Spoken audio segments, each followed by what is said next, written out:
Recently, scientists accidentally proved that Islam is the only truth, and Quran is the miracle. Here is the interesting part.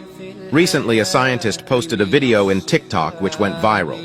Scientists conducted an experiment where they took a cat and dog saliva and put it under a microscope. And what they saw next was absolutely shocking. When they put the cat saliva under the microscope, they realized the cat saliva didn't have much impurities and bacteria, and it was fairly clean. But when they put the dog saliva under the microscope, you can see that the dog saliva is full of microorganisms and bacteria and small bugs which were unidentified. Now here is the crazy part.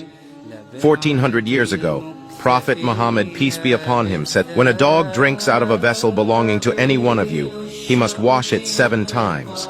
Sahih Muslim 279a, Sahih Muslim 279c, Sahih Muslim 279d, Sunan and Nasa'i 335, Sunan Ibn Majah 366, Sunan Abi Dawood 74, Subhan Allah, Alhamdulillah, Allahu Akbar. This is undoubtedly a miracle.